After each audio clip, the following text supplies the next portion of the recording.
네, 안녕하세요. 잘 지내셨어요? 예. 채비가 엉망이라 가지고. 여기 비싼 카메라, 1,500만짜리 카메라가 있어요.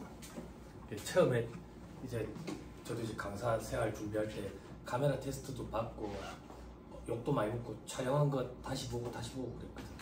이 강의를 처음 하는 사람들이 왼손이 참 어색하다고. 왼손이 참 어색한데 재밌는 얘기 하나 말씀드리면 그저께 와이프가 제가 자는 모습을 영상을 찍었다는 거예요. 애들 웃으면서 그 영상을 왜 찍었냐니까 잘 때 막 강의를 막 하더래요. 그래서 너무 웃겨서 찍어놨대. 보니까 누워서 자는데 입을 딸싹딸싹 뭐 이렇게 하는 거야. 그래 그냥 잠꼬대 하는 거지, 오프오프 하는 거지, 무슨 이게 강의냐 이렇게. 오빠 강의할 때 하는 특유의 제스처가 있다 이러는 거야. 이게 뭔데 했는데 왼손을 이러고 있대. 자면서 강의할 때 왼손을 이런데 전혀 못 느꼈는데 이제 자꾸 바뀌다가요.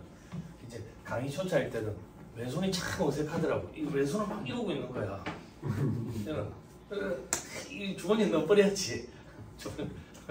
그랬었는데 아무튼 그렇다고 재미가 있지만 돈이 많이 든다 그래가지고. 그런데 이걸 가지고 전문적으로 공부할 정도의 그 정도 화질은 안 될 거고 왔다 갔다 출퇴근할 때 그냥 틀어놓고 들으시는 게 듣는 것보다 보면은 좀 더 낫지 않겠나 싶어가지고 한번 해보는 거예요. 다음 주에 산발을 좀 높은 걸 갖고 올게요. 할까 싶 사람이 는 것 같기도 하고 안 왔다가 온 건가?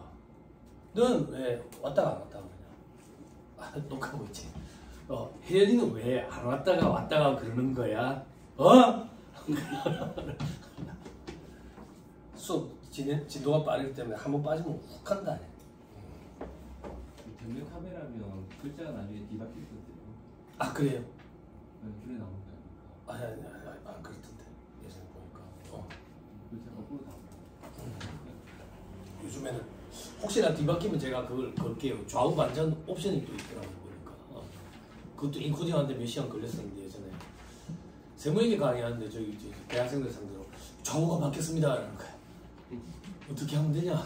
다시 찍어야 되냐? 나 이거 못 찍겠는데. 그러니까 인코딩을 하시면 됩니다. 3시간짜리 인코딩 하는데 3시간 딱 걸리네. 그 인코딩이라는 게 다시 틀어놔놓고 그걸 다시 녹화를 뜯은 겁니다. 그래 오래 걸리더라고요.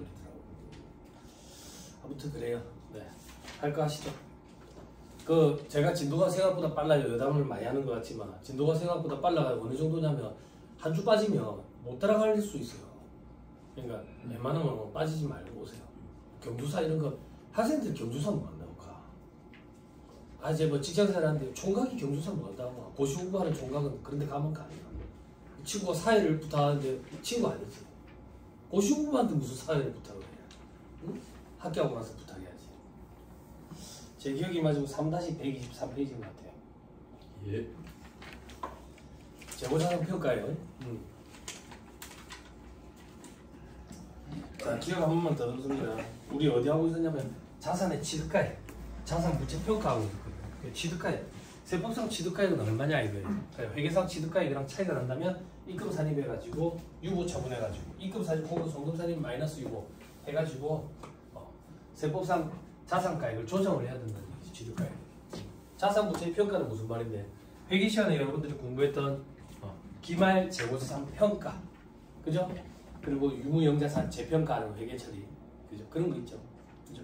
그리고 채권 같은 경우에는 이제 대손 그런 것들 얘기하는 거예요. 감가상각 관련된 거. 그 세법에서는 어떠냐 이거예요. 일단 3번에 재고자산의 평가 범위 돼 있죠, 그죠? 상품, 제품, 반제품, 재고품, 원재료, 저장품, 그죠? 그때 별표시 1번 했었죠. 별표시 1번에 뭐 체크돼 있냐? 보아라. 혜련아 어디 체크돼 있냐? 별표시 1번에 안 돼 있지. 안 오니까. 봉화는 어디 체크돼 있어? 별표시 1에 어디 하는지 모르는가 봐. 영업 종목별, 영업 장별. 여기 회계랑 차이점이 뭐라 그랬지? 영업 장별. 영업 장별 평가가 가능하다고. 회계에서는 위치나 장소가 다르다는 이유만으로 달리 평가하는 것은 적절하지 아니하다는 게 있다고. 예? 그 회계와 차이점. 세법에서는 그게 가능하다 그 얘기예요. 됐죠? 자 밑에 이번에 이제 평가 방법을 보자. 저가법 강제로 돼 있죠. 그죠? 세법의 원칙은 뭔데? 세법의 원칙은 이제 원가평가가 원칙이야. 그런데 저가법을 선택해도 세법에서 인정을 해준대. 저가법을 선택해도, 그죠? 다만 시가법은 인정이 안 된다 돼 있죠. 그죠? 시가평가는 인정이 안 된다 그 얘기예요. 그러면 다시 원가법과 저가법 중에 선택 가능하다. 선택 가능하다. 그러면 저가평가를 하고 싶으면 선택을 하면 저가평가 할 수 있다 그 얘기예요. 그렇죠? 근데 예외를 봐봐. 저가법을 선택을 안 한 거야. 그럼 원가평가가 원칙이지. 왜? 원가법을 선택을 했어. 원가법을 선택했더라도 파손이나 부패 등 외관상 객관적인 사유가 명백한 경우에는 그 외관상 객관적인 사유가 발생한 사업용도에 결산서에 계상하면 인정되는 특별한 결산조정사항이다. 기억나요? 네. 기억나요? 페이지 빨리 엮으세요. 몇 페이지예요? 빨리 찾아 불러주세요. 응?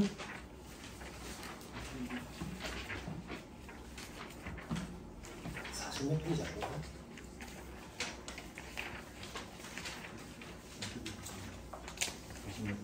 46페이지? 네. 46페이지? 이게 무슨 말이야? 45페이지. 자, 45페이지 보면 저 밑에 반가로 이번에 평가 손실을 송금으로 인정하는 경우 이래가지고 두 번째가 재고자산 돼 있잖아. 그죠? 요거 기억나요?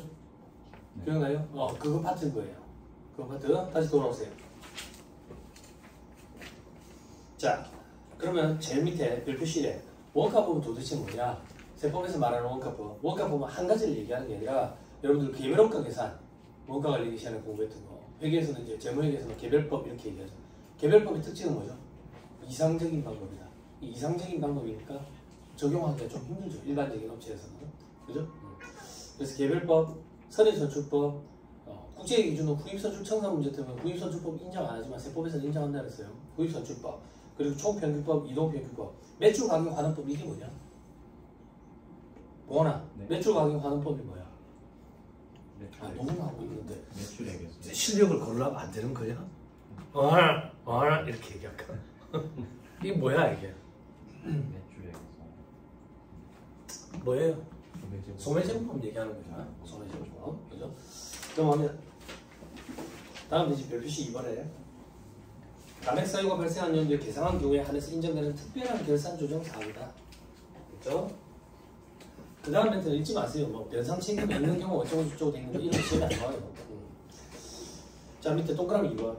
원가법을 선택한 경우에는 파손 부패와 같이 외관상 명백한 경우가 아닌 유행의 경과로 인한 평가 손실, 이런 거는 손실로 계상해도 송금에 산입하지 않는다. 자, 이건 무슨 말인데? 유행이 지나버린 거야. 유행이 지나버려가지고 평가를 해서 평가 뭘로 했는데 순실현 가능 가치로 평가를 했지. 그랬더니 값어치가 취득가액, 장부가액 이하로 떨어진 거지. 그래서 평가 손실을 계산한 거야. 그래서 사유가 뭔데? 유행이 가버렸다니까. 세법에서는 그런 건 인정 안 된다 그 얘기야. 그렇죠? 그럼 세무조정이 발생하겠죠. 회계에서는 평가 손실을 계산했는데, 그죠? 그렇죠? 자, 밑에 재고자산 감모 손실의 세무 처리로 되어 있죠. 도난, 증발, 분실된 재고자산을 송금으로 계산하는 경우에는 그 사실이 객관적으로 입증될 수 있는 증거를 갖추었으며 장부가액을 송금으로 인정한다 되어 있죠. 그죠? 감모 손실은 인정이 된다 그 얘기예요. 그렇죠? 제가 밑에 반인가 강의한테 그 얘기했던 거 기억 안 나요? 제가 예전에 관리하던 업체, 그 아보카도 업체, 직수입 업체 기억나요? 그런 게 이제 감모 손실인 거예요. 감모 손실. 그러면 이제 여기서부터는 이제 실무 강의 영역인데, 실무 강의할 때는 제가 어떻게 얘기하냐면, 과거에는 이제 증빙으로, 객관적인 증빙으로 사진을 찍어놔라 이랬거든. 사진을 찍어놔라 이랬는데 이제 사진만 찍는 거 가지고는 좀 불안해. 사진만 찍는 거 가지고는 좀 불안하고, 요즘에 이제 폐기물 처리 업체에 그래가지고 견적을 받는 거지. 그래가지고 그런 증빙을 갖춰놓은 거예요. 그래서 연계선서 서로 수수하는 거야. 그런 증빙을 좀 갖춰놔야 돼. 자, 밑에 3번에 평가가 보면 신고 및 변경 신고도 있죠. 그죠? 요렇게부터 얘기할까? 이거는 우리 시험에 나오기 때문에 공부를 해야 되는 거야. 실무적으로는 어떤데요? 실무적으로 제가 이 파트 되면 강의할 때 뭐라고 얘기하냐면, 평가하고 변경하지 마세요. 넘어갑니다. 이런다고. 이제 이런 일이 혹시나 벌어지면 그런 거에 대비해가지고 공부하는 게 아닐까 이렇게 생각하면 되는데, 이게 우리 시험에는 잘 나와요. 그래서 어쩌겠어요. 이제 기민하게 반응합니다. 최초 신고 기한 돼 있죠. 신설법인부터 보세요. 설립일이 속하는 사업연도 법인세 과표 신고 기한까지 평가 방법을 신고해야 된대. 법인세 과표 신고 기한이 언제인데? 12월 말면 법인을 우리는 가정하고 진행하기로 했잖아. 그럼 언제인데? 3월 말까지. 3월 말까지 평가 방법 신고해라 그 얘기예요. 됐죠? 또 그럼 이번에 수익사업을 개시한 이렇게 돼 있는데 비영리 내역법인 신경 쓰지 마세요. 됐죠? 자, 오른쪽에 신고 기한이 경과한 후에 신고했대. 즉 3월 말까지 신고해야 되는데 그 이후에 신고를 한 거야. 그럼 평가 방법을 어떻게 적용할 거냐? 신고일이 속하는 사업연도까지는 무신고로 보겠대. 무신고로. 그래서 무신고 시 평가 방법을 적용하겠대. 그리고 그 후 사업연도부터 신고한 평가 방법을 적용하겠대. 됐어요? 됐어요? 그럼 신고 기한이 경과한 후에 신고하면 무신고로 봐버리네. 무신고. 그럼 무신고 시 평가 방법은 뭔데? 저 밑에 박스 1번. 무신고 시 평가 방법은 선입선출법이라고. 선입선출법. 자, 이렇게 기억하면 편해요. 암기할 필요 없이. 왜 선입선출법을 적용하냐면 신고를 안 했잖아. 페널티를 부여하는 거야. 어떻게 페널티를 부여하는데? 물가는 지속적으로 상승한다고 보는 거지. 물가가 지속적으로 상승하면 기말 재고로 남아있는 건 선입선출법으로 평가했을 때 가장 금액이 크다. 그렇게 불이익을 주는 거예요. 그래서 무신고 시 평가 방법은 선입선출법이라고. 됐어요? 소연아 되니? 돼? 똑바로 똑바로. 다 틀린다. 건강이 최고랬다. 건강 배리면 오래 못 앉아있는다. 공부시험 확보만 한다. 정말이다. 정말이다. 여러분, 그리고 학원에 와서 강의 들으실 때 관계없어요. 남 눈치 볼 필요 없고 독서대 사온 거 있으면 독서대 해놔놓고 보세요. 왜? 독서대 왜 아무도 안 써? 학원에서. 들고 다니기 귀찮아서네. 15,000원짜리 이런 거 사면 된다. 플라스틱으로 된 거. 그래, 여기 갖다 놔놓고. 여기 강의 들을 때도 독서대. 그래야지 정자세로 바른 자세로 앉아진다니까. 아니면 오래 못 앉아있어. 나중에 허리가 아파가지고. 허리가 아파가지고. 여학생들 보면 시험 임박하면 허리가 아파 앉아있지는 못해가지고 막 되게 애먹는다. 아침 운동하세요. 저 오늘 아침 올 때 자전거 타고 왔어요. 아니, 여기까지 어떻게 자전거 탔겠냐? 지하철역까지. 지하철역. 와이프가 운동하라고 자전거 타네. 자꾸 가지 말아요. 그래, 와이프 그거 사줬어. 쇠사슬 사주더라고. 자전거 지하철에 묶어놓고 다니라고. 누구 훔쳐가면 안 되잖아. 근데 요즘에는 안 훔쳐가나. 예전에는 그렇게 묶어놓으면 묶어놓은 부분만 남겨놓고 훔쳐가 버렸다고. 예전에 자전거 도둑, 아니 농담 아니다 정말이다. 자전거 도둑이 많았어. 저는 저기 부산대 출신이잖아. 부산대는 오토바이랑 자전거 도둑이 많아. 고필이들이 학교에 들어와가지고 그렇게 많이 훔쳐가. 그리고 훔쳐가도 잘 안 걸리는 이유가 대학생들이 오토바이를 등록을 안 해놓고 타고 다녀. 번호판 없이 학교 내에서만 타니까. 번호판도 없이 그렇게 타고 다니니까 그걸 앞바퀴를 이렇게 묶어놓고 시건장치를 해서 앞바퀴만 풀어가지고 분리하고 나머지 갖고 가버리는 거야. 옛날 얘기지.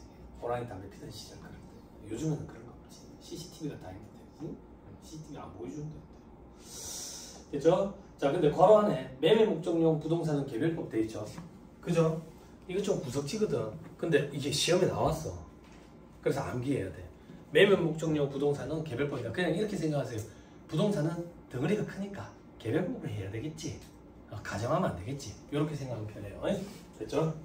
자, 위로 다시 올라가서 두 번째 칸에 변경 신고 기한 돼 있죠. 그죠? 변경 신고 기한. 이거는 내가 만약에 5로 했다가 라이프로 바꾼다더라, AM으로 바꾼다더라 이런 거 얘기하는 거예요. 변경할 평가 방법을 적용하고자 하는 사업연도 종료일 이전 3개월이 되는 날까지.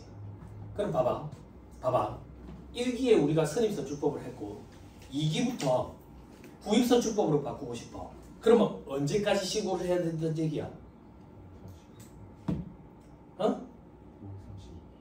2기 종료일 이전 3개월이니까 2기에 9월 30일이야. 2기에 9월 30일. 됐어요? 됐나요? 이게 그럴듯해. 1기 종료일로부터 3개월 내에 이렇게 하면 또 그럴듯하다고. 그래야 2기부터 적용되지 않을까? 혹은 1기 종료일 이전 3개월 이내 이러면 또 그럴듯하다고. 미리 해야지 2기부터 적용받는 거 아닐까? 그럴듯 하잖아. 그래서 그런 오답보기들이 많이 나와. 이건 오답보기를 암기하면 도움이 될까요? 오답보기가 여러 가지가 있어가지고 이건 차라리 제대로 된 문구를 암기하는 게 나아. 됐죠? 됐어요? 그러면 2기 9월 30일까지야. 됐죠? 자, 오른쪽에 신고 기한이 경과했대. 그럼 2기 9월 30일 이후에 변경 신고를 하는 거야. 그럼 어떻게 되는데? 변경 신고일이 속하는 사업년도 2기는 임의 변경으로 보겠대. 임의 변경. 그 후 사업년도 3기부터 후익선출법을 적용해 주겠대. 여기까지 됩니까? 돼요? 돼요? 안 돼요? 피드백을 줘요. 이거 시험에 안 나와요. 여기 시험에 나오는 거 딱 정해져 있어요. 어려운 거 하나 있어요. 돼요? 여기까지? 됐죠? 자, 그럼 임의 변경 시 평가 방법은 뭐냐? 임의 변경 시 저 밑에 박스 2번. 저 발음 잘 되죠? 임의 변경 시. 그죠? 부산 토백이지만. 그죠? 저는 쌀도 돼요. 쌀. 아니, 군대 갔더니 이런 것 때문에 되게 많이 놀리더라고. 자, 임의 변경 시 평가 방법 봐봐요. 그죠? 둘 중에 큰 거라고 돼 있죠? 둘 중에 큰 걸로 해야지. 왜? 불이익을 줘야 되니까. 제재를 가해야 되니까. 그죠? 그러면 둘 중에 큰 거 중에 동그라미 1번은 뭔데? 무신고 시 평가 방법이에요. 선임선출법. 그죠? 그리고 동그라미 2번은 뭔데? 당초 적법하게 신고한 평가 방법. 그럼 아까 제가 사례를 든 거로 따지면 당초 적법하게 신고한 평가 방법은 선임선출법이었지. 그러면 뭐 두 개가 겹치니까 그렇게 되겠지. 되죠? 됐죠? 둘 중에 큰 걸로 적용한다 그 얘기예요. 됐어요? 됐어요 안 됐어요? 다음 페이지 이해해 보세요. 자, 1기에 재고자산 평가 방법을 적용을 하다가 1기에 재고자산 평가 방법을 신고를 해. 만약에 뭐 평균법이라고 총평균법이라고 가정할게. 그럼 총평균법의 최초 신고 기한은 3월 31일까지라고. 과표 확정 신고까지. 됐어요? 됐죠? 네. 자, 2기부터 후입선출법으로 바꾸고 싶어. 그러면 2기 9월 30일까지 신고를 해야 되는 거야. 근데 10월 31일에 신고를 했대. 그러면 임의 변경으로 본다지. 임의 변경. 됐어요? 그럼 2기 때는 임의 변경 시 평가 방법을 적용하는 거야. 3기부터 적법하게 변경한 평가 방법을 적용한다고. 됐어요? 안 어렵죠? 안 어렵죠? 근데 애매모호한 게 하나 있어요. 다시 돌아오세요. 3-124페이지. 자, 표 밑에 별표식 2번. 다만 최초 신고를 사업년도 종료일 이전 3개월이 되는 날까지 한 경우에는 이를 변경 신고로 봐가지고 적용받고자 하는 사업년도부터 새로운 적용 방법을 적용한다 그 얘기예요. 이거 도대체 무슨 말이지? 책 하나 보세요.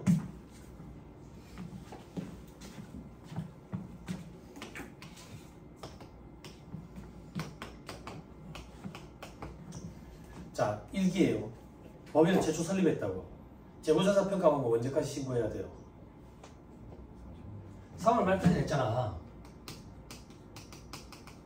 그죠? 여태까지 신고해야 된다. 안 했어. 안 했다고. 안 했어. 그럼 봐봐. 그럼 1기는 무신고라고 해. 무신고식 평가 방법이니까 일반적인 법인이라고 볼게. 파이포지. 그지? 그럼 2기에 신고를 해. 2기를 신고를 하는데 언제 신고하냐면 9월 30일 이전에 신고를 한다고.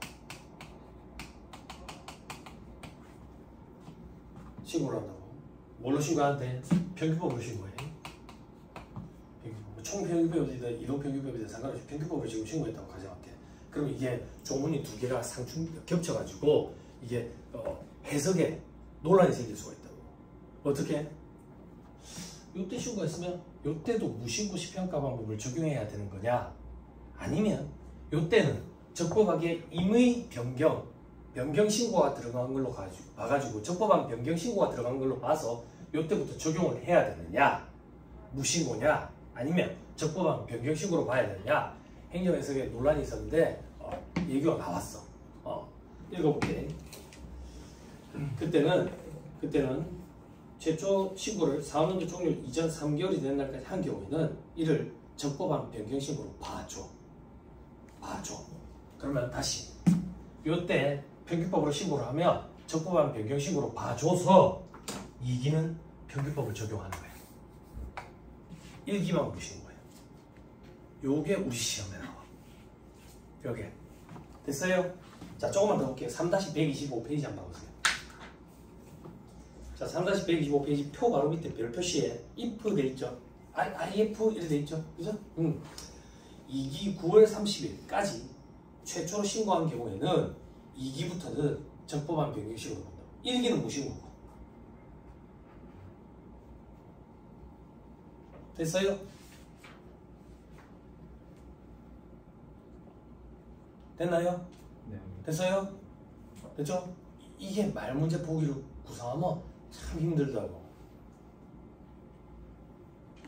됐어요? 그런데 맞춰야 돼요. 나온다고 얘기했어요. 나온다고. 됐죠? 자, 하나만 더 보면 이제 정리됩니다. 3-124페이지. 표 밑에 별표시 1번. 요것도 보기를 한번 구성하더라고. 당연한 얘기인데 수험생들 입장에서는 본 적이 없으니까 어마어마하겠다. 그런 생각이 들더라고. 재고자산 평가 방법을 저가법으로 신고하는 경우에는 시가와 비교되는 원가법을 함께 신고해야 된다. 이게 당연하거든. 봐봐. 저가평가를 했어. 그럼 저가평가를 해서 원래 잔고금액이 얼마인지도 보여줘야 저가평가가 이루어졌는지를 알 거 아니야. 이게 당연한 건데 책에 이런 게 안 실려 있었거든. 그러니까 이게 시험에 보기로 등장하니까 수험생들이 이게 무슨 말이지? 막 이러더라고. 당연한 얘기예요. 혹시나 너가 그럴 것 같진 않아. 혹시나 세우선 별표시 1번 잘못된 얘기 아닙니까? 뭐가 잘못됐는데 시가가 아니라 순실현 가능가치가 와야 되는 거 아닙니까? 그건 정타로 얘기사라고 얘기해야지. 세법 시가이잖아. 세법은 시가평가원칙이라고. 됐죠? 넘어. 다음 3-125페이지 4번에 재고자산 관련 세무조정. 자, 요것도 중요해요. 시험에 나옵니다.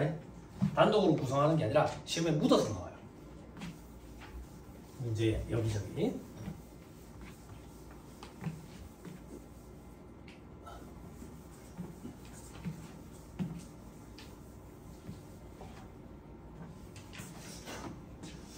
자, 세무수수 기본 구조로 되어 있는데 그냥 뭐 유보금액을 추인하고 단기말 차이를 조정하는 데 있는데 전기부터 보세요. 결산상 기말 재고자산이 600이래. 세법상 기말 재고자산은 500이고 단기 뭐 기초 재고 효과 뭐 기말 재고 효과를 되는데 그런 거 필요 없고요. 칠판 보세요. 그냥.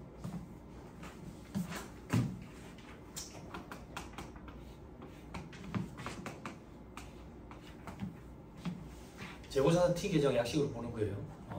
자, X1년도에 T 계정에 기말 재고가 방금 얼마라고 돼 있었어? 500이야, 600이야. 600. 기말 재고 600이네. 600. 함정 이런 거 없어. 잘 봐. 회계랑 읽어줄 때 공부했던 거예요. 그럼 기초 재고가 600이지. 기초 기말은 저 두께가 없어. 이렇게 화살표 해놨어. 체크해놨어. 600이지. 됐죠? 됐어요? 됐죠? 그런데 세법상 기말 재고는 500이래. 500이래. 그러면 다음 연도 기초 재고도 500이 되겠지. 500이 되겠지. 그럼 잘 봐. 회계랑 같이 읽어줄게. 여러분들 회계 변경과 오류 수정 파트 있죠. 그때 회계 변경에 정책의 변경과 회계 변경과 오류 수정 있죠. 그죠? 회계 변경은 뭐예요? 맞는 걸 맞는 걸로 바꾸고 오류 수정은 틀린 걸 바로 잡는 거죠. 그죠? 회계 변경이 두 가지로 나뉘죠. 정책의 변경과 이거 한번 해주지 않았나? 추정의 변경으로 나뉘죠. 이거 한번 해줬죠. 제가 입안에서. 그죠? 이 세 명이 끄떡끄떡해서 정책의 변경 뭐예요? 한 명씩.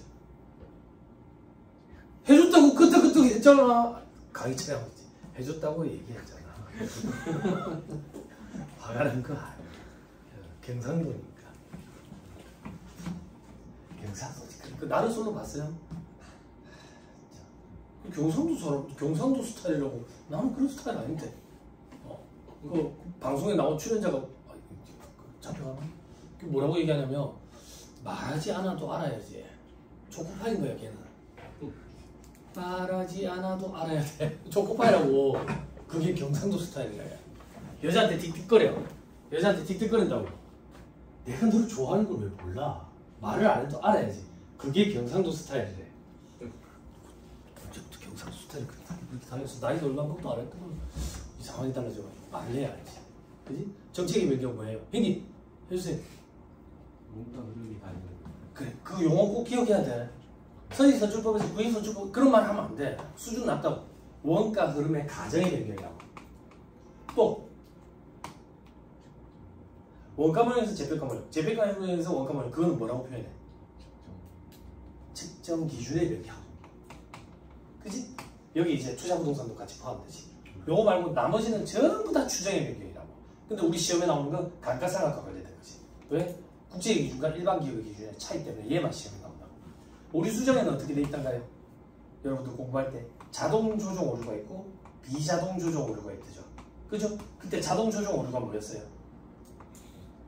재고자산 관련된 오류였죠. 그죠? 그거 보여주겠다고. 그거 보여주겠다고. 잘 봐. 잘 봐. 이렇게 생각하면 돼. 임의의 숫자를 넣게. 대차 표기를 올리니까 차면 합계가 1000이라고 할게. 1000. 그러면 회계상 결산상 기말 재고를 600을 잡았으면 여기가 얼마란 얘기야? 400이란 얘기지. 이게 뭔데? 매출원가잖아. 매출원가. 근데 세법상으로는 매출원가가 얼마란 얘기야?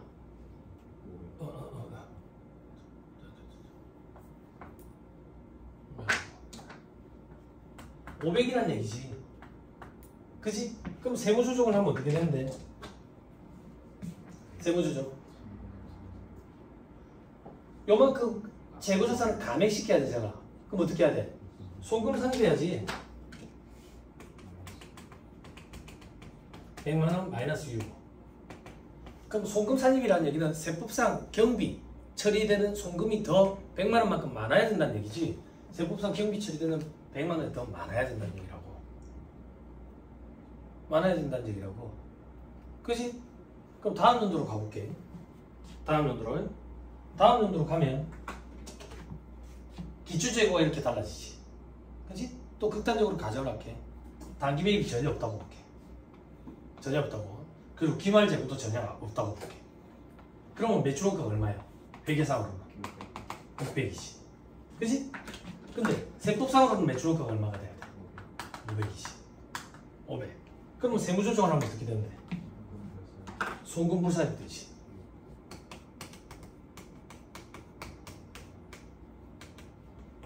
그지? 그지? 그래서 유보나 마이너스 유보는 차기 이후에 반드시 반대의 세무조정을 거쳐서 소멸, 추인된다고. 추인. 근데 재고자산은 다음 연도에 바로 추인이 돼.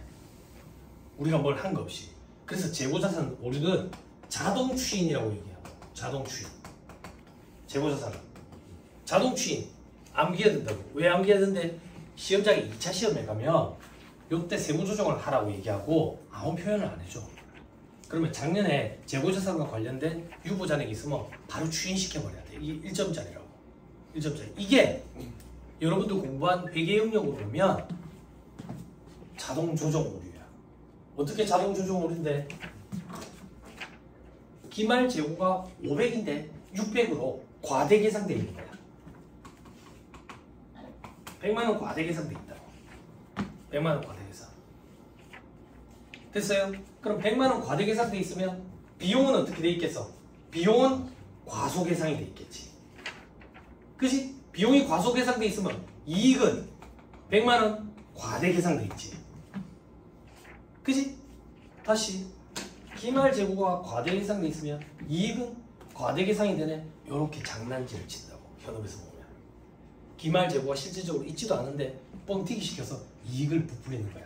그래서 회계사들이 회계 감사 때 박스 떼기를 막 타고 올라가는 거야. 이 재고가 진짜 있는지.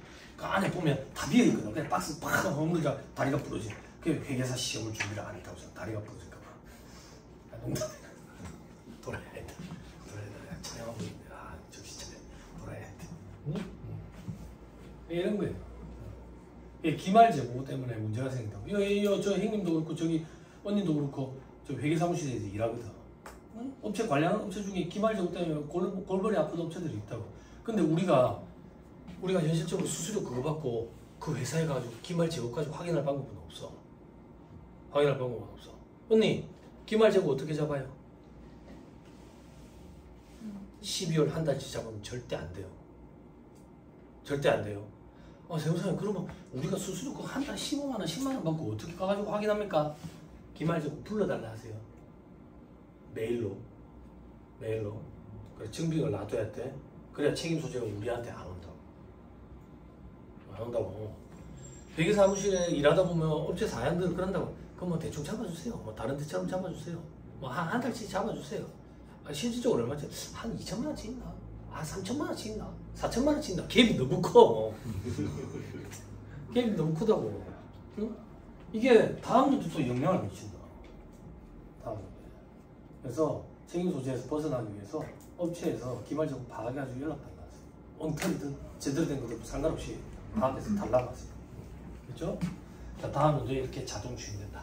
그래서 여러분들이 이걸 자동 조정 오류라고 공부했다. 근데 이걸 왜 여기다가 엮었지? 정책의 변경처럼 할 수 있거든. 정책의 변경. 어떻게? 우리가 선입선출법으로 했더니 기말재고가 600이야. 근데 구입선출법으로 아주 평균법으로 하면 기말재고 500이래. 우리가 평균법으로 바꾸고 싶어. 재고자산 평가 방법의 변경은 정책의 변경이기 때문에 소급법을 적용하지. 소급 제작성해야 되니까 영향을 미치고. 근데 여러분도 공부하는 그 제목이 제 김영도 회계사관집이 요 기가 막힌 방법을 또 찾아냈잖아. 기가 막힌 방법을 찾아냈잖아. 재고가 얼마만큼 과대 계산돼 있다고? 100만 원만큼 재고를 줄여야지. 재고를. 100만 원 줄여야지. 그지? 매출원가. 상대 계정 비용. 매출원가 100만 원 늘리고. 그지? 근데 이 오류를 다음 연도에 찾아냈대. 다음 연도에 찾아냈대. 그럼 X2년도에 봤을 때 X1년도 걸 고쳐야 되는 거야. 고쳐야 되는 거야. 어떻게? 재고팩을 줄여야 된대.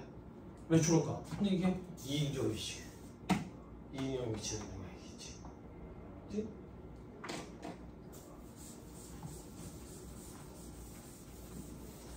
이거 가지고 막 틱에서 그래가지고 단기순이익에 미치는 영향 이런 거 뽑아봤죠. 그죠? 시험에는 그게 나와. X2년도 단기순이익에 미치는 영향. 그럼 X1년도 말에 이익잉여과 X2년도 말에 이익잉여의 차이를 가지고 뽑아내는 거지. 그게 가능한 이유는 자본거래가 없다라고 가정했기 때문이야. 자본거래가 있으면 그게 전부 다 이익잉여에 미치는 영향이 아니라고 틀어진다고.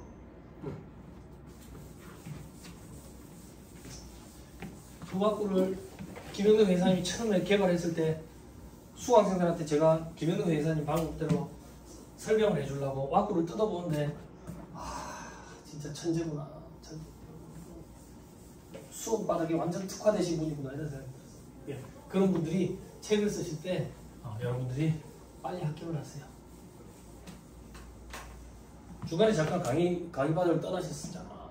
또 그런 일이 생길 수도 있고 뭐 이제 연배도 많으시니까 이런 분들이 책을 쓰실 때 빨리 합격을 해요. 올해 한번 힘에 붙이거든요. 세법에 예전에 이제 노란 책이라고 부르던 임상현 씨, 그분도 이제 아주 할아버지가 되셔가지고 대학 교수님으로 가신 걸로 제가 알고 있어요. 책만 이제 쓰시죠. 책만 쓰시고 강의를 안 한다고. 그러면 강의를 안 하고 책만 쓰시면 책에 변화가 생겨. 어떤 변화가 생기냐면 이런 거는 내가 강의할 때 그냥 말로 좀 조지면 되겠다 싶은 부분도 책에 다 수록해야 되니까 두꺼워져. 책이 두꺼워.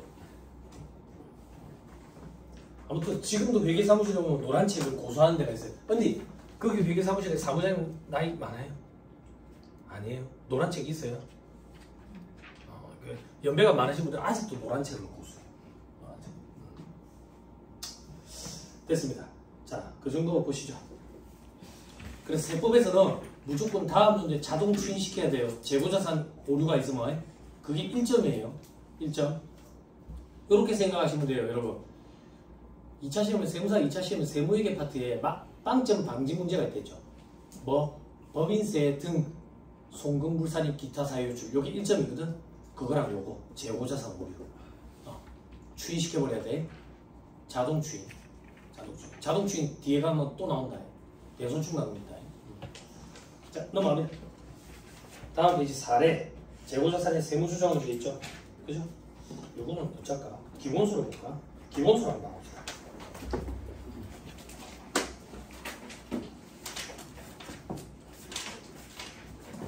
1077페이지.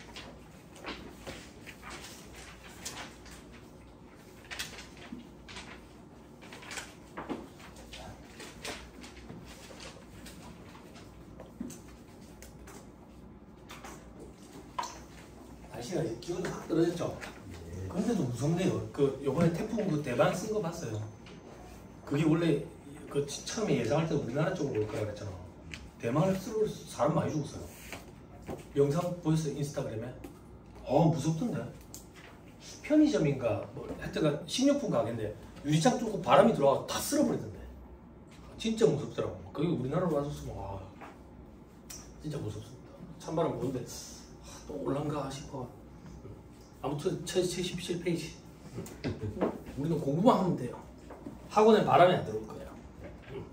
자, 가법이네. 다음과 같은 24기 2024년 풀입니다. 기말 재고자산 평가 자료를 이용해서 24기, 25기까지 세무조정을 하래. 그럼 봐봐.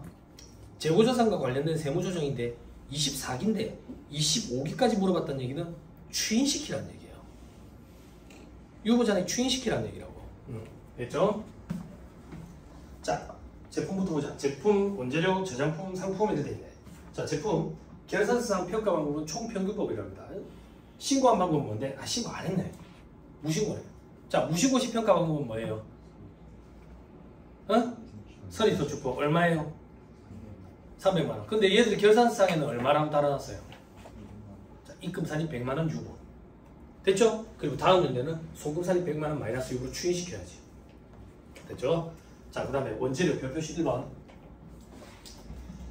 자, 원재료 보니까 원재료는 23기 작년까지는 이동평균법으로 평가를 했대. 그리고 24기에 총평균법으로 바꾸네. 평가 방법 변경했다고. 그러면 적법한 변경 신고는 언제까지 들어가야 되는데? 예? 근데 언제 신고했다는데? 적법하게 했어요, 안 했어요? 그죠? 그러면 임의 변경으로 본다고.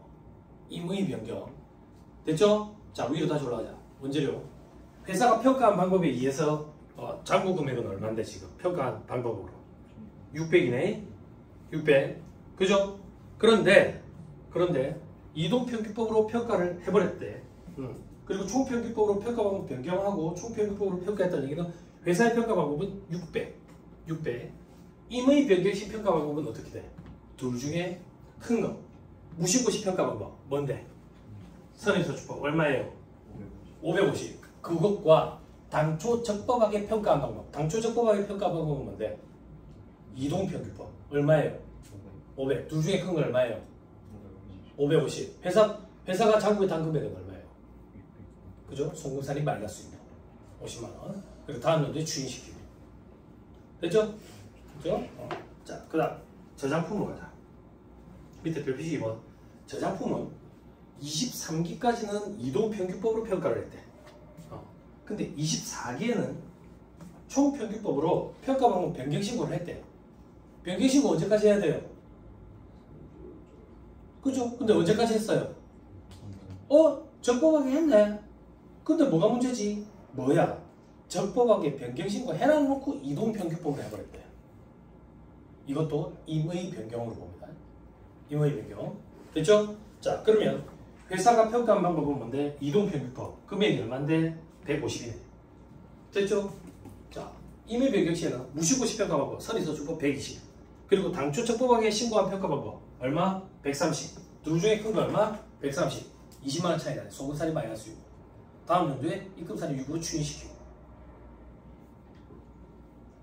됐죠? 자, 마지막 하나 이거 주의해야 돼. 자, 상품 봅시다. 상품. 결산상 평가 방법이 선입선출법이야. 신고한 방법은 뭔데? 선입선출법. 잘했네. 문제될 게 없잖아. 그죠? 이런 문제 주의해야 돼요. 요즘 트렌드예요. 별표시 3번 따라가 보세요. 선입선출법에 의한 평가액은 450인데 계산의 오류로 440을 평가해요. 440. 잘못한 거야. 실파, 저러보세요. 이것도 견해가 2개로 갈렸었다고. 견해가 어떻게 2개로 갈렸었는데 얘들이 지금 선입선출법으로 평가 방법을 신고를 했는데 그러면 450인데 440으로 해버렸잖아. 그지? 이건 단순 계산 착오다. 그래서 차이만 조정해야 된다라는 견해가 있었고 일부 견해는 아니 임의 변경에 해당한다. 임의 변경에 해당하니까 무시고시 평가 방법과 당추정법하기 신고한 평가 방법의 둘 중에 큰 거를 적용해야 된다. 이렇게 견해가 갈렸었는데 행정 해석이 뭐라고 나왔냐면 단순 계산 착오이기 때문에 차이만 조정한다라고 행정 해석이 나왔어. 그래서 이런 경우에는 10만 원만 세부 조정을 하는 거야. 됐죠? 해답의 저 밑에 별표시 5번. 자, 계산상 오류가 발생한 경우에는 차익만 조정하지 임의 변경으로 보지 않는다.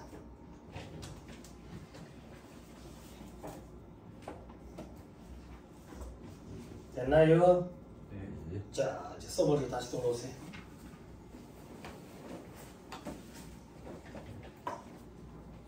(3-127페이지) 저 위에 별표시 파란 글씨 빨리 체크하여 줄치고 버뜩버뜩 따라와야지. 여기 지금 어디 하고 있는지 손으로 짚어주고 있다고. 베레나미라고.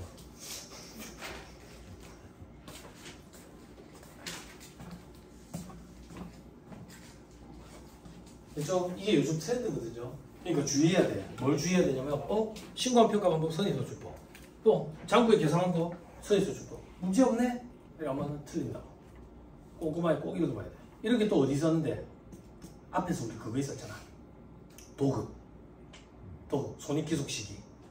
기억나요? 기억나? 도급은 어떻게 되냐? 손익기속시기가. 어? 도급은 어떻게 돼요? 5절인가? 5장인가? 5절 손익기속시기 도급 플로우차트 몇 개 됐어요? 어떻게? 장단기 불문하고 진위기준이지. 다만 단기인 경우에는 인도기준 적용 가능. 그죠? 중소기업은 신고조정도 가능하다 했지. 기억나요? 왜 일반 기업의 기준이 비상장 중소기업에 대해서 저희 인도기준 적용 가능하도록 했잖아. 그러면 중소기업 간에 차이가 발생하니까 중소기업은 전부 다 신고조정으로 가능하도록 이렇게 해줬지. 그죠? 그러면 신고조정으로 송금 산입을 시켜야 단기 세부담 최소화 과정에 부합한다지. 기억나요? 그때 그런 거 했었지. 그죠? 왜? 문제 어떻게 나왔었는데? 진행기준을 했거든. 근데 진행률을 잘못 뽑아냈었지. 그런 게 요즘 문제 트렌드라고. 돌아오세요. 3-127페이지. 복습해야 됩니다. 오늘 며칠인데 혹시? 오늘 10월이라고 벌써. 10월에 전지현과 함께 공부를 해야지. 너무 옛날인가? 10월에 봤냐? 그런 영화가 있었어. 10월에 공부를 해야 된다는 영화가 있었어. 전지현과 함께. 괄호 2번. 벌써 10월이라고. 벌써 10월. 자, 괄호 2번. 자, 줄치지 마세요. 한국제때 국제기준 적용 내부법인에 대한 재고자산 평가 차익 입금 불산이 돼 있죠. 시험이 잘 안 나와요. X표현 치지 말고 내 설명만 들으면 돼. 그러면 재고자산 평가 차익에 대해서 입금 불산이 많아요. IFRS 적용 법인. 이런 법인은 어떤 법인인데 밑에 표에 보면 IFRS를 최초로 적용하는 사업료도. 오른쪽에 구입선출법에서 다른 재고자산 평가 방법으로 변경 신고한 경우에 다음 금액을 입금 불산을 할 수 있다 이렇게 돼 있지. 할 수 있다. 선택권이 주어져 있네. 자, 이게 무슨 말인데? 우리 회사는 일반 기업의 기준을 적용하고 있어서 그래서 가정을 한 거야. 구입선출법을 적용하고 있었다고. 그런데 한국채택 국제회계 기준을 최초로 도입하게 된 거야. 최초로 도입하게 됐다고. 한국채택 국제회계 기준을 최초로 도입한 거는 회계 변경에 해당합니까? 갑자기 웬 말이야? 시험에 나왔어요. 여러분, 재무회계. 한국채택 국제회계 기준을 최초로 도입하는 거는 회계 변경에 해당해요? 회계 변경에 해당하지 아니한다라고 돼 있어요. 들어보세요 다시. 자, 그래서 구입선출법을 적용하다가 IFRS를 적용하게 됐어. 극단적으로 가정할게. IFRS를 적용하다 보니까 선입선출법을 하게 된 거야. 물가는 지속적으로 상승하고 있었다고. 물가가 지속적으로 상승하고 있는 인플레이션 시기에는 구입선출법으로 적용했을 때에 비해서 선입선출법을 적용했을 때 기말 재고자산의 크기가 갑자기 비대해지지. 질문 보세요. 정리 한 번만 해줄게. 기억도 넣어봅시다. 복수받는 생각.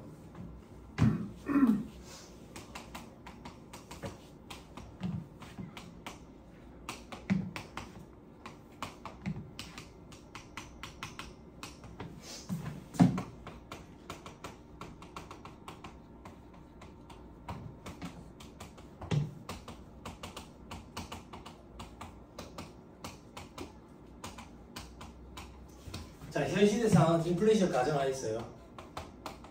물가가 지속적으로 상승하고 있다고. 크기 비교 시험에 나오죠. 그죠? 이게 말문제 보기 한 개씩 구성을 해요. 그죠? 기말 재고의 크기는 어디가 가장 커요? 이렇게 되죠? 그죠? 매출원가의 크기는 기말 재고랑 매출원가는 상대적이라고. 그죠? 반대로 움직이죠. 그죠? 단기순이익은 회계에서는 그냥 간편하게 매출원가도 비용이잖아. 비용이 크면 이익이 적다라고 가정을 해요. 반대로 움직이죠. 그래서 기말 재고랑 같은 방향으로 움직이는 거예요. 법인세는 어떻게 돼요? 회계에서는 그냥 단순하게 이익이 많으면 세금이 많다라고 가정을 해요. 현금으로는 어떻게 돼요? 회계에서는 법인세를 현금으로 낸다라고 가정을 해요. 됐어요? 됐나요? 됐어요? 요거 기억나요? 여러분 공부했던 거? 그때 저 기말재고 후회선출법을 적용하다가 우리가 선입선출법으로 바꿀 거야. 그러면 갑자기 기말재고의 금액이 뻥튀기 되니까 입금 산입해야 되는 금액이 확 늘어나지. 입금 산입 금액이 확 늘어난다는 얘기는 회사의 과세소득을 증가시키고 이익이 증가하니까 세금 부담이 확 갑자기 가중되겠지. 그지? 그러면 누가 IFRS로 가려고 하겠냐 이거야. 그죠? 그래서 어떻게? 과세를 안 하는 건 아닌데 뒤로 밀어주겠대. 어떻게 뒤로 밀어주는데? 책을 보시면 두 번째 칸에 동그라미 1번 최초로 적용하는 사업년도 다음 사업년도부터 5년에 걸쳐서 균등하게 나눠서 입금 산입한대. 만약에 그 금액이 한 100원이다. 100원이다. 그러면 60개월로 나눠가지고 5년에 걸쳐가지고 입금 산입해요. 그럼 과세를 안 하는 게 아니라 뒤로 밀어주는 거죠. 그죠? 자, 다시 위에 칸 올라가서 입금으로 산입할 수 있는 재고자산 평가 차이가 1과 2의 차이다. 이는 뭔데? IFRS 최초로 적용하는 사업년도 기초재고자산 평가에 이거는 뭔데? 선입선출법으로 했을 때 기초재고. 동그라미 2번은 뭔데? 최초로 적용하기 직전 사업년도 기말재고, 후입선출법으로 했을 때 기말재고. 기말재고가 다음 연도 초에 기초재고지. 그지? 후입선출법으로 했을 때랑 선입선출법으로 했을 때 차이. 그 차이에 대해서 60개월에 걸쳐가지고 균등해서 분할해가지고 입금 산입할 수 있도록 그렇게 길을 열어준다. 됐죠? 됐어요? 그거 말고는 볼 거 없어요. 그렇죠? 넘어가면 자, 3-128페이지 추가적인 사항. 예전에는 이런 게 객관식 세법 책에 문제로만 있었지 책이 이렇게 별도로 정리가 안 됐었는데 강희대 회계사님이 이제 책이나 이런 걸 수록해놔요. 책의 알장이 자꾸 두꺼워지는 것 같아요. 임직원 가사용으로 사용한 원가 400, 시가 600짜리 상품을 감모손실로 계산했대요.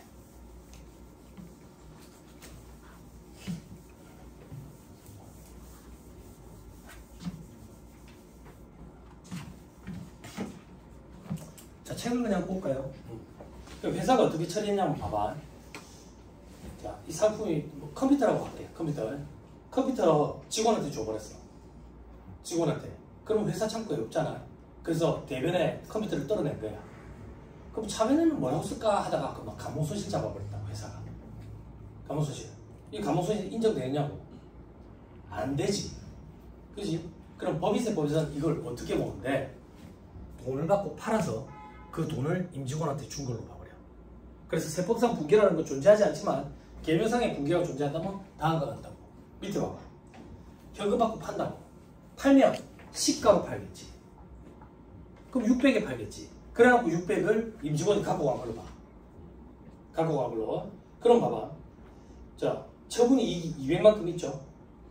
그죠? 그리고 400, 200 더하니까 600이죠. 이게 돈이 밖으로 나갔다고. 그래서 입금 산입 600을 하는 거야. 600. 어떻게 그렇게 되는 건데요? 처분이 200, 감모손실이 송금부산입 400, 합치면 입금산입 600. 입금산입 600하고 돈이 밖으로 빠져나갔네. 누구한테 나갔는데? 임직원한테 상해 처분한다. 됐어요? 이런 문제가 나오면 수험생들이 송금부산입 400 상해를 봐야 한다고. 400이 아니라 원가가 아니라 시가로 처분한 걸로 보기 때문에 600 상해 이렇게 돼야 돼. 됐어요? 됐죠? 응. 그래서 밑에 별 표시 이번에 시가를 입금 산입해야 된다.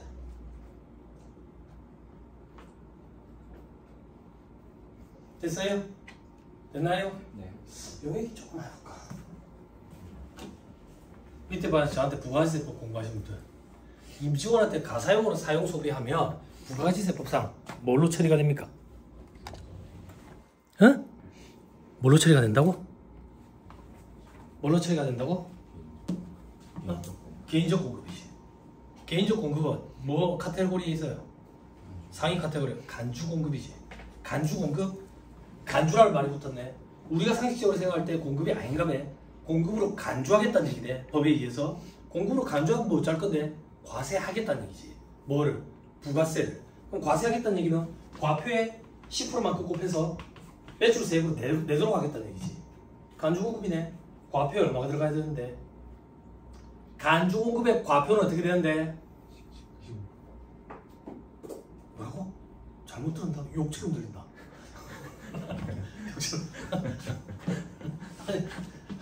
아니 저희 집 애가 아빠 나 학교에서 그 저기 중국어 공부했는데 중국어 욕처럼 들려 너무 웃겨 이러는 거야. 뭘? 치발로마 이러는 거야. 치발로마. 애한테 아니야 치발로마 이래야 돼. 치가 아니야. 그러니까 욕처럼 들린다 했다. 치발로마 이래. 얼마 들어가야 되냐고. 형님 해주세요. 혜련아 어떻게 해야 되냐. 간주 공급의 과표. 그 전에 거기로 가기 전에 삼각자산 비삼각자산 나눠야 되잖아. 비상각자산 시가 삼각자산 지대관한 거 아닙니까? 뭐라고 표현해 그걸? 간주시가라는 용어 썼잖아. 간주시가 어떻게 계산해? 취득가액 곱하기 1 마이너스 감가율의 경과된 과세량수. 감가율이 어떻게 돼? 5%? 25%. 이렇게 나뉘지. 기억나요? 이거 한 거? 그리고 이제 너가 얘기하는 게 나와야지. 그지? 판매 목적 타사업장 맞추러. 과표에 뭐가 들어가야 돼? 어? 취득가액 들어가야지. 취득가액. 그런데 취득가액에 일정액을 더해서 공급하는 경우에는 그걸 뭐라고 부르냐고. 취득가액에 일정액을 더해서 공급하는 경우에는 입 다물고 소연아 팔이 들어간다. 어? 아니 웃을 일이 아니잖아. 울어야 되지.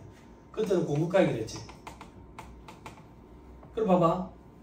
원칙은 뭐야? 원칙은 취득가액이지. 근데 둘 다 주어지면 우선순위는 어디가 우선순위야? 공급가액이 우선이지. 그치? 근데 수험생들이 어떤 실수를 한다고? 시가를 자꾸 집어넣는다고. 시가 넣으면 안 된다고. 시가에 꽂혀가지고 더비스 공부하고. 됐어요? 됐어요? 이러면 이제 2차 문제가 되는 거야. 부가가치세법이랑 법인세법이랑 엮여가지고 어떻게 엮이는데요?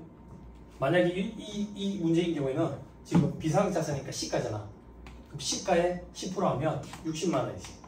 그치? 요거까지 임직원이 다 갖고 간 걸로 봐버려. 그래서 660만 원이 입금 산입하고 저기 상해 처분. 이렇게 하면 이제 2차 문제가 되는 거야. 2차 문제. 별거 없지. 걱정 안 해도 된다고. 자, 됐습니다. 밑에 동그라미 2번.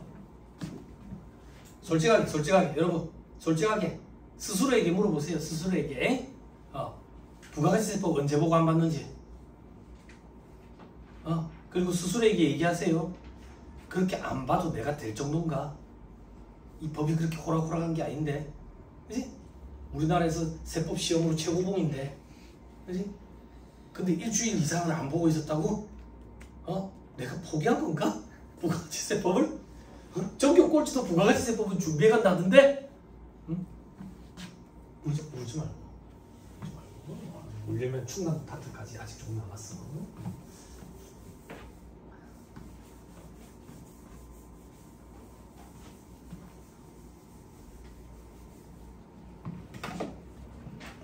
복습. 이 공부해보니까 진짜 메리트 느껴진다고.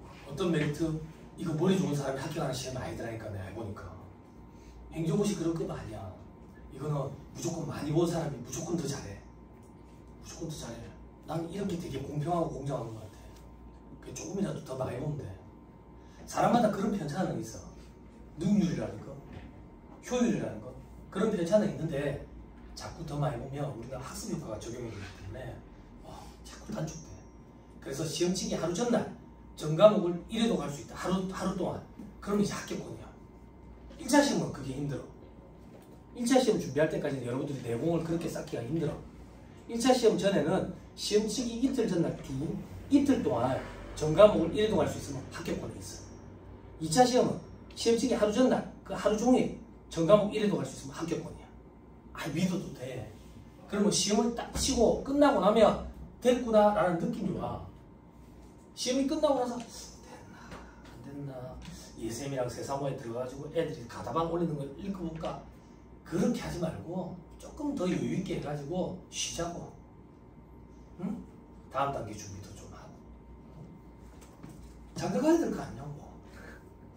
학교권에 탁 있다라는 느낌을 받고 이제 선짜리 보러 다니면 된다.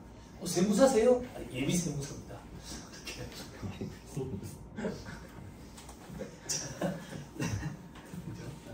자, 동그라미 2번 보세요. 요건 계산 문제로 등장 안 하니까 걱정하지 말고 말 문제 보기로 보세요. 자, 매출 가격 환원법 적용 시 판매 예정 차손이 발생하는 경우에는 판매 예정가액을 기말 재고자산가액으로 한다.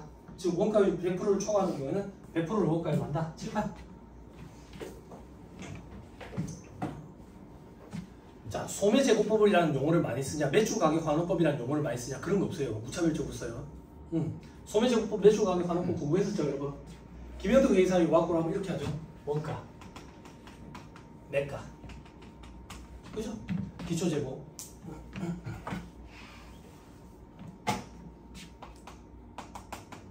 단기매입, 그죠?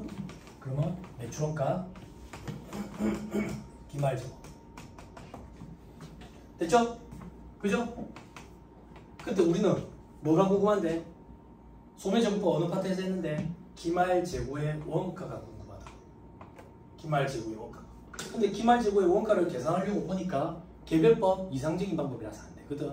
그래서 우리는 원가 그러면 가정을 하는 거야. 어떤 가정? 선입선출법, 후입선출법, 총평균법, 이동평균법. 근데 그것도 안 되는 거야. 왜 안 되는데? 우리 회사가 허니버터칩만 만드는 줄 알았거든. 허니버터칩 만들 때는 원가 그러면 가정을 적용하면 돼. 허니버터칩 한 박스 만드는데 감자가 10개가 필요하대. 그래서 봉환이한테 창고에 가서 감자 10개 갖고 오랬다고. 그래서 허니버터칩 한 박스 원가 계산해보기에 봉환아 감자 어떻게 갖고 왔냐니까 그저께 들어온 감자 중에서 3개, 그저께 들어온 감자 중에서 2개, 어제 들어온 감자 중에서 5개 갖고 왔습니다. 그러면 그저께 들어온 감자는 킬로그램당 106.75, 그저께는 105.75. 계산하기 복잡한데 그래도 계산이 어느 정도 되겠네. 원가 그러면 가정에 의해서 선입선출법으로 해버리자, 평균법으로 해버리자, 아니면 후입선출법으로 해버리자. 그렇게 해가 원가 그러면 가정에 의해서 계산을 하려고 보는데 알고 봤더니 우리 회사가 이만튼 거야. 허니버터칩만 만드는 게 아니라 자갈치도 있고 고구마깡도 있어. 벌집 피자도 있는 거야. 오징어집도 있고. 요즘도 그런 거 먹대. 요즘 우리 애들 좋아하더라. 벌집 피자, 오징어집. 그 나도 좋지. 나도 좋아하던 거였는데 너무 많아. 그러니까 안 되는 거지. 그래서 뭘 하는데? 추정을 하는 거지. 기말재고를 추정한다고. 그 기말재고를 추정하는 방법이 2가지 방법이 있다. 우리 시험에 나오는 거. 그게 뭔데? 첫 번째가 매출 총이익률법. 요즘에 김현경 회사님 책 보니까 현금흐름법 파트에 실어 놓으셨더라고. 재고자산 파트에 시험 문제 나온다고. 그리고 소매제고법. 그럼 결국 소매제고법은 기말재고를 추정하는 방법이라고. 어떻게 추정할 거냐 이거야. 기말재고의 매가를 가지고 기말재고의 원가를 추정하는 방법이야. 매가는 뭔데? 이게 생략된다고. 판매가. 그럼 이건 어떻게 하는 방법인데? 판매가가 10,000원이래. 원가율은 70%래. 그럼 원가가 7,000원이겠지. 이렇게 계산하는 게 소매제곱법이라고. 소매제곱법. 사장이 그러는 거야. 야, 창가에 남아있는 재고 원가가 얼마냐? 사장님 그거 계산 못합니다. 내가 지금 노는 사람인 줄 아닙니까? 연말돼가지고 작업해가지고 회계 사무실 맡겨가지고 뭐 이래가지고 내년 초나 되면 되겠죠. 그러면 넌 내일부터 책상에 화장실 옆에 있을 거야. 사장님은 그러면 책상이 없어지지 않는 것도 다행이지. 그러면 사장이 그러는 거야. 이렇게 하면 안 되겠냐? 어떻게 해요? 야, 작년에 얼마치 팔았냐? 한 10억원치 팔았는데요. 원가가 얼마던데? 한 7억 되던데요. 원가율이 한 70%네. 창고에 짱 박혀있는 재고들 바코드 있지? 네. 그럼 바코드 한번 찍어봐. 얼마치냐? 1,000만원치인데요. 야, 그럼 원가 한 700만원치 안 되겠냐? 요렇게 추정하는 게 소매제곱법이라고. 그럼 결국 우리는 원가율이라는 걸 뽑아내야 돼. 그 원가율을 뽑아낼 때 등식의 왼편을 가지고 뽑아낸다고. 등식의 왼편을 가지고 뽑아낼 때 이거 전체분해. 이거 전체. 이게 평균원가 소매제곱법이라고. 평균원가 소매제곱법. 에이, 우리 회사는 자, 저기 물건이 먼저 들어오고 먼저 빠져나가. 그래서 기말에 나와 있는 거 나중에 이렇게 나와 있다고. 그러면 옛날 거 말고 최근 것만 가지고 원가율을 뽑아내는 게 훨씬 더 합리적이지 않을까? 요것분에 요게 선입선출 소매제곱법이라고. 그런데 순인상액이 있고 순이다액이 있대. 순인하액만 손가락으로 살 가려놔놓고 손가락으로 가려야 돼. 소연아, 알았지? 2차 수험생들이 제일 많이 실수한다. 2차 수험생들이 어떤 실수를 하는데 문제를 딱 읽었는데 전통 저가주의 전통적 소매제곱법인 거야. 그러면 계산할 때 이걸 안 써. 이걸 안 쓰면 기말재고의 매가가 틀어져. 써놔놓고 손으로 가리고 원가율을 계산해야 돼. 처음부터 이거 안 써버린다고. 그러면 기말재고 매가가 틀어지니까 엉터리 계산이 된다고. 이런 실수를 많이 해. 그런 실수를 할까요? 이걸 빼고 계산했는데 원가율이 딱 떨어지게 나와. 이걸 넣고 계산을 하면 원가율이 소수점이 나오고. 출제 교수님들이 그렇게 출제를 한다니까. 그럼 학생들 입장에서는 자기 답안에 대한 확신이 없으니까 딱 떨어지는 게 답인 것 같거든. 아닌데 이렇게 계산하면 안 되는 것 같은데 그러면서도 딱 떨어지니까 그렇게 써버리는 거예요. 근데 2차 때 합격권에 임박한 사람들은 그렇게 안 해. 자기 답안에 대한 확신이 생겨. 그래서 나중에 나랑 막 싸우려고 한다고. 지발이 많다고. 그냥 아집이 생기는 경우도 있어. 근데 이 바닥 공부는 여기 앉아 계시는 분들 다 고집이 있어. 강의하면서 느낀 건데, 근데 고집 없으면 이 공부를 끝을 못 내. 여기 앉아 계시는 분들 다 고집이 있다고. 근데 이게 아집이 되면 안 돼. 아직 내공이 없을 때는 답을 믿어야 돼. 책이 나오면 답을 믿어야 돼. 근데 2차 시험 임박했을 때는 내 답안을 믿어야 돼. 2차 시험 임박했을 때 책이 급하게 나오는 경우에 종호표 나오기까지 못 기다린다고. 근데 종호표 나오기 전에 나는 이미 책에 문제 다 풀었거든. 근데 답이 틀린 것들이 있어. 그때 나중에 종호표 나오는 걸 보면 내 답이 맞다고. 그 전까지는 답을 믿어 그냥. 내가 잘못했겠지라고 생각하고. 그래서 이거는 손으로 가리는 거야. 유를 계산할 때만. 이렇게 유를 계산한다. 됐나요? 됐어요? 근데 뭐 여러분들 여기에 그런 것들 있잖아. 그죠? 뭐 있어? 정상타손, 종업원 할인. 그지? 또 뭐 있냐? 비정상파손. 비정상파손. 이런 거. 그죠? 봐봐. 정상 파손이든 비정상 파손이든 파손될 때 파손돼서 팔 수 있어? 못 팔아? 못 팔지? 못 팔면 여기 들어가면 돼? 안 돼? 기말재고에 들어가면 안 되니까 별도로 쓴 거야. 그럼 이제 안 들어가지. 그지? 종업원 할인은 여기에 있다고. 그런데 예전에 어디 학원 모의고사인지 모르겠는데 여기에 종업원 할인이 있는 경우도 있는데 그런 거 현업에서 돌아가는 일을 잘 몰라서 그런 거거든.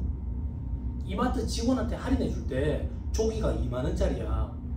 2만 원에 몇 프로를 할인해 주지 원가가 얼마인지 계산해가지고 원가에 얼마를 할인해 주고 이런 경우는 없거든. 판매가에서 할인을 해주지. 그렇지만 출제 교수님이 주변은 해야 돼. 출제 교수님 이마트에서 일해본 적이 없어. 그렇지?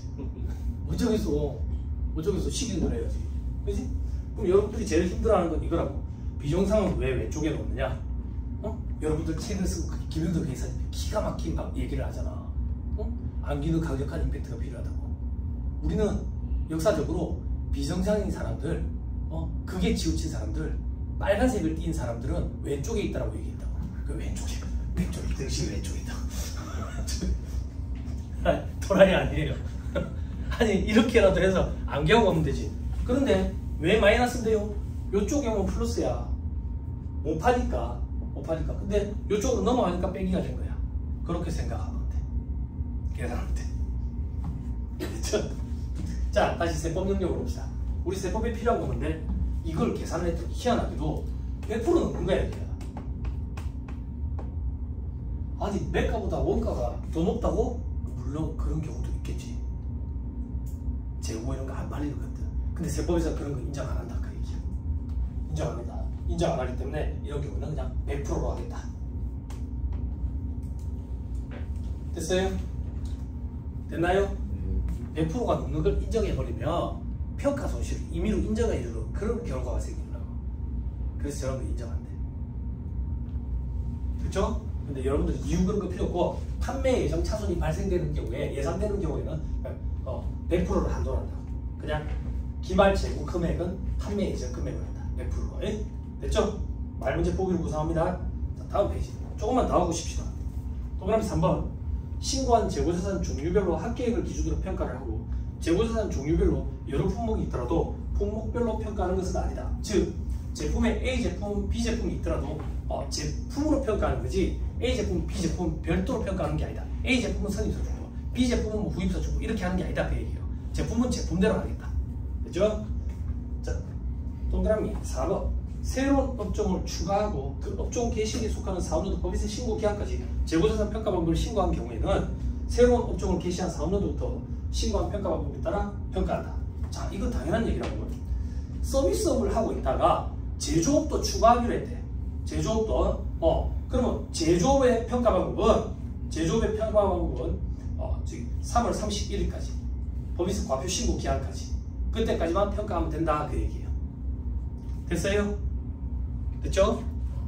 업종별로 다른 평가 방법을 적용할 수 있다 했으니까. 됐죠? 잠깐 쉬었다가 4번의 유가증권부터 해봅시다.